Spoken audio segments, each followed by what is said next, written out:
পৃথিবীর সবথেকে সুন্দর জীব হচ্ছে বাটারফ্লাই, প্রজাপতি, যার মধ্যে প্রচুর রকমের কালার ভরা থাকে।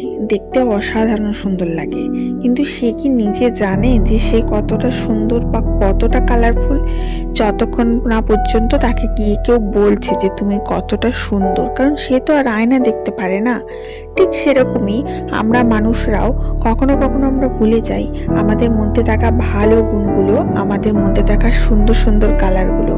আমরা যে কতটা ভালো, কতটা কালারফুল, সেটা আমাদেরকে কেউ যতক্ষণ না এসে আয়না দেখাচ্ছে ততক্ষণ আমরা রিয়েলাইজ করতে পারি না। আমরা ভুলে যাই ভগবান আমাদের প্রত্যেকের জন্যে পার্টিকুলার একটা একটা করে ভালো গুণ আমাদের মধ্যে অবশ্যই দিয়ে রেখেছে, যেটা আমাদের শুধু রিয়েলাইজেশনের অভাবে আমরা খুঁজে পাই না। Hello everyone, this is Ivy, welcome back to my channel ইসএস ডায়েরিজের নতুন সকালে তোমাদের সকলকে ওয়ার্ম ওয়েলকাম জানাই। আমাদের কম বেশি কোমরে ব্যাক পেন হতেই থাকে, সেটা কম বয়সে হোক কি বেশি বয়সে হোক। বিশেষ করে একটু বেশি বয়সে ওল্ড এজ হয়ে গেলে অথবা যাদের সিজারে বাচ্চা হয়েছে তাদের ব্যাক পেনের সমস্যাটা খুব কমন, অথবা যারা বসে বসে দীর্ঘক্ষণ চেয়ারে বসে কাজ করে বা ড্রাইভিং করে তাদের জন্য কোমর ব্যথাটা কমন।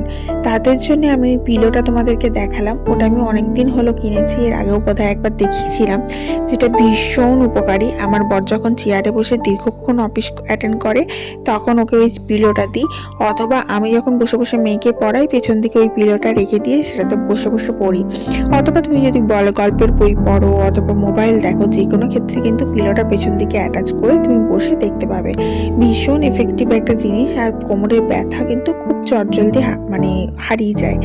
দেখবে তুমি ওটা নিয়ে যদি বসে থাকো, আমি যখন ওটাকে নিয়ে পেছনে নিয়ে বসে মেয়েটাকে পড়াই বা যা হোক কোনো কিছু কাজ করি, কিছু পড়লাম বা কিছু মোবাইল সার্ফ করলাম, যাই হোক কিছু করি, কিন্তু আমি বুঝতেই পারি না যে আমি বসে আছি। মেন সিদ্ধারায় খুব সুন্দর একটা সাপোর্ট সিস্টেমের কাজ করে, যাতে করে ব্যাক পেনটা একদম রিলিজ হয়ে যায়। এরপরে আজকে ব্রেকফাস্ট করতে বসেছি। ব্রেকফাস্টে না এখনকার যেটা এই সিজনে কেক পাওয়া যায় ওটা খেলাম।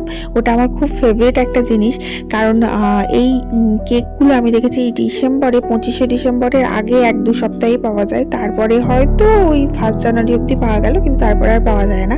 তবে একটা প্যাকেজিং কেক পাওয়া যায় যেটা একটু ওভার কস্টলি হয়, আর একটা হয় নর্মাল কেক যেটা 50 টাকা, 60 টাকা, 80 টাকা এরকম পাওয়া যায়।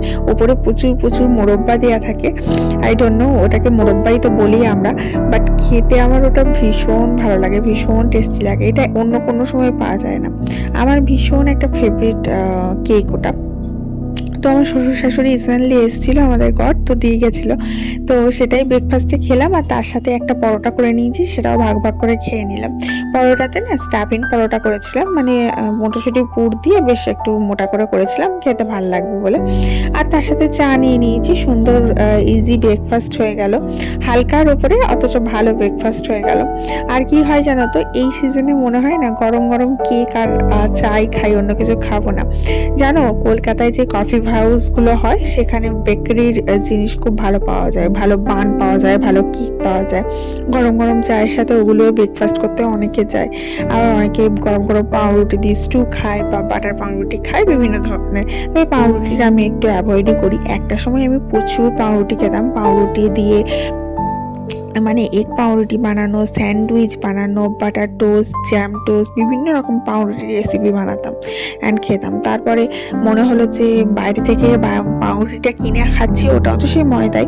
যদিও আমি ব্রাউন ব্রেডটাই খেতাম, সাদাটা একদমই অ্যাভয়েড করতাম, তবুও মনে হলো যে ওইটা খাওয়ার থেকে আমার নিজে একটু কষ্ট করে ঘরে পরোটা বা রুটি বানিয়ে নেওয়াটা অনেক বেটার। তো সেটাই করি। একটা সময় না আমাদের স্কুলে একজন টিচার ছিল, আমাদের ইংলিশ পড়াতো। তো ম্যাডাম বলেছিল একবার যে আমরা যখন ছোট ছিলাম, ম্যাডামদের ছোটবেলার কথা বলছি, ম্যাডাম যখন ছোট ছিলেন তখন ম্যাডামদের ঘরে সকালবেলা ঘুম থেকে উঠে চা আর রুটি খাওয়া হতো, কিন্তু ম্যাডামদের বান্ধবীদের ঘরে চা আর বিস্কুট খাওয়া হতো।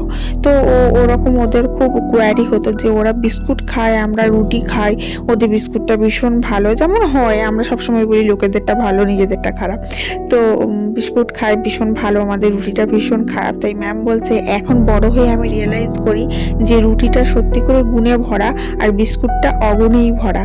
সুতরাং ওই যে বিস্কুটটা খাচ্ছে সেটা কিন্তু অগুণ ছিল, কিন্তু লোকে যেহেতু খাচ্ছে সেহেতু আমাদের কাছে ওটা বেশি ইন্টারেস্টিং, বেশি লোভনীয় হয়ে উঠেছিল। সেরকমই হয় আমাদের জীবনে, আমরা যেগুলো পাই, যেগুলো নিয়ে আমরা চলি, সেগুলো আমাদের কাছে সবসময় ইউজলেস মনে হয়, বা সেগুলো আমাদের কাছে কখনোই দামি মনে হয় না, বা মনে হয় না যে এটা পেয়ে আমি সত্যি কোনো কৃতজ্ঞ, এরকম জিনিস মনে হয় না। কিন্তু যখন লোকের কাছে দেখি কোনো জিনিসটা তখন মনে হয় বা ওর ভীষণ ভালো, ওর ভীষণ ইয়ে। কিন্তু আমরা এটা ভুলে যাই যে আমাদের জন্য যেটা পারফেক্ট সেটাই কিন্তু ভগবান আমাদের দিয়েছে। যাই হোক, আমি কিন্তু এখন সকাল সকাল বসে পড়েছি রসুন ছাড়াতে। ব্যালকনিতে হালকা হালকা রোদ আসছিল, ভাবলাম রোদটাতেই বসে রসুন পেঁয়াজগুলো ছাড়িয়ে নিই, কারণ আজকে আবার হবে চিকেন কষা আইটেম। হ্যাঁ জানি, তোমরা এখনই বলবে এই তো মাটন খেলে আবার চিকেন হচ্ছে। কি করব, আমার বরের আবার দৈনন্দিন চিকেন মটন ছাড়া চলে না। এখন তো একটা ইয়েতে সার্ভেতে পড়লাম যে এগ খেলে নাকি, মানে এগের হোয়াইট অংশটা থেকে নাকি মরণ রোগের সৃষ্টি হচ্ছে। তো মানুষ কি বা খাবে আর কোথায় বা যাবে? যাই খাবে সেটাতেই বলছে ভেজাল, যা খাবে সেটাই বলছে ক্যান্সারের মূল হয়ে দাঁড়াচ্ছে। তাহলে মানুষ কি করবে? যাই হোক, এখন যদি নিজে ফার্ম হাউস করে, নিজে খেতি করে সমস্ত কিছু ফসল উৎপাদন করা যায়, বা নিজের ফার্ম থেকে বিভিন্ন ধরনের ফ্যাট গেইন করা যায়, তাহলে হয়তো সেটা খুব হেল্পফুল হবে। যেটা সবার পক্ষে তো সম্ভব নয়, একমাত্র বড় বড় যাদের পয়সা আছে বা বড় বড় সিনেমা আর্টিস্ট তাদের পক্ষেই সম্ভব। যেমন রিসেন্টলি ধর্মেন্দ্র হলেন, তো ধর্মেন্দ্র কিন্তু একটা ফার্ম হাউস ছিল, আর সে খুব কম বয়সী যখন থেকে আর্নিং করেছে তারপরেই সে একটা ফার্ম হাউস করেছিল, এবং সেই ফার্ম হাউস থেকেই যেটা প্রপার অর্গানিক জিনিস আসতো সেগুলোই উনি নিতেন বা খেতেন, এবং তার ফার্ম হাউসে বড় বড় সিনেমা আর্টিস্টরাও গিয়েও সময় কাটিয়েছে। তো যাই হোক, তোমাদের সাথে আজকে একটা ছোট্ট রেসিপি শেয়ার করছি, সেটা হচ্ছে চিকেন স্টু এর রেসিপি। কারণ শীতকালে দেখবে চিকেন স্টু খেতে ভীষণ ভালো লাগে, সে ছোট হোক কি বড়, মানে 8 থেকে 80 যে কোনো বয়সী ছেলে মেয়ে বুড়ো ইয়াং সবার ক্ষেত্রেই চিকেন স্টু খেতে ভালো লাগে। অনেকে তো গরম গরম পাউরুটি বাটার দিয়ে সেকে চিকেন স্টু দিয়ে খায়।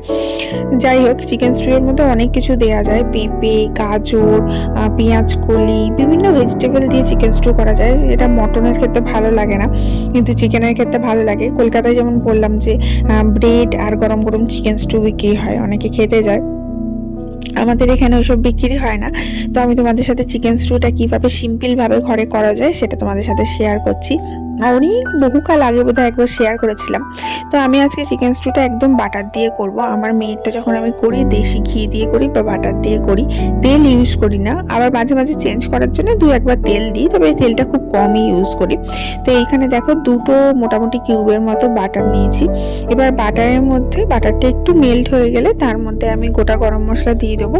এর মধ্যে গোটা জিরা আছে, তারপরে তোমার এলাচ আছে, দারচিনি আছে, লবঙ্গ আছে, গোটা গোলমরিচ আছে, আর আছে তেজপাতা। এবং তার মধ্যে এবার প্রয়োজন মতো আলু আর পেঁপে দিয়ে দেবো। এই স্টুটা আমি আর আমার মেয়ে দুজন মিলেই খাবো, তার জন্য একটু বেশি করেই করছি। অ্যান্ড এইগুলো একটু ভাজা ভাজা করে নেবো হলুদ দিয়ে আর একটু লবণ দিয়ে, এবং সামান্য একটু ভাজা ভাজা হয়ে গেলে তারপরে মশলা চিকেনটা অ্যাড করব। আর মশলার মধ্যে এর মধ্যে রয়েছে পেঁয়াজ, রসুন, আদা, টমেটো, মানে গোটা মশলা যেগুলো সেগুলো বাটা রয়েছে, এবং সেই বাটা মশলাটা দিয়ে আর চিকেনটা দিয়ে ভালোভাবে কষিয়ে নেবো। তার মধ্যে অল্প একটু চিনি, অল্প একটু নুন অ্যাড করব, একটু গোলমরিচ গুঁড়ো, হ্যাঁ আর একটু গোলমরিচ গুঁড়ো অ্যাড করতে হবে, এবং একটু জিরে গুঁড়ো, একটু ধনে গুঁড়ো অ্যাড করলাম। দেন ওটাকে ভালো করে কষিয়ে নিয়ে জল ঢেলে ধনে পাতা দিয়ে সিটিতে বসিয়ে দিলাম। সিটিতে একটা বড় সিটি দিই আর তারপরে 3টে মতো ছোট সিটি দিই, মানে যাতে গ্রেভিটা একটু থিক হয় আর কি। না হলে চিকেনের অতগুলো সিটির প্রয়োজন পড়ে না, বাট আমি দিই। দেন ওটাকে বসিয়ে দিয়ে এসে আমি এদিকে ভাবলাম আটাটা মেখে রাখি। যাই হোক, তোমরা কিন্তু ভিডিওটা অবশ্যই একটা লাইক করো আর ঝটাপট শেয়ার করে দিও, আর অবশ্যই চ্যানেলটা সাবস্ক্রাইব করে রেখো। আটা মাখাটা মোটামুটি কমপ্লিট হয়ে এলো। এটাকে এবার তুলে রাখবো, ভালো করে থেসে নিচ্ছি যাতে নরম থাকে আর জিনিসটা খুব ভালো থাকে। এটা আমার 2 দিন চলবে। চলো তোমাদের লাঞ্চটা দেখাই কি কি প্রিপারেশন হলো। লাঞ্চে ছিল ভাত, সাদা ভাত, তার সাথে ছিল টক দই। টক দই শীতকালে খেলে ঠান্ডা লাগে না, চিন্তা নেই। আর এখানে ছিল চাটনিটা আমসত্ত্ব আর টমেটো দিয়ে করা, ভীষণ টেস্টি হয়েছিল, হাজব্যান্ড মশাই করেছিল। অ্যান্ড তার সাথে হয়েছিল এদিকে চিকেন কষাটা খুব অল্প কোয়ান্টিটি করেছি যাতে আজকে খেয়েই শেষ হয়ে যায়। যাই হোক, দেখা যাক খেয়ে শেষ করতে পারি কিনা। আমরা করি অনেকটা করে কিন্তু খাই কম, তার জন্য শেষ হয় না, এই হচ্ছে ব্যাপার। আমার বর আবার মানে কম নিয়ে আসে না, সমস্ত কিছু ওর বেশি বেশি আনতে হবে, সবজি বলো এ বলো, বলে বেশি বেশি আনলে সস্তা পাওয়া যায়, তাই সব বেশি বেশি নিয়ে আসে, এই হচ্ছে ব্যাপার। তো এই দিয়ে আজকে লাঞ্চ সারবো। তো চলো আজকে এখানেই বিদায় নিই। ভালো থেকো সবাই, সুস্থ থেকো, হ্যাপি থেকো, নিজে আর নিজের পরিবারের খেয়াল রেখো। Love you all, by.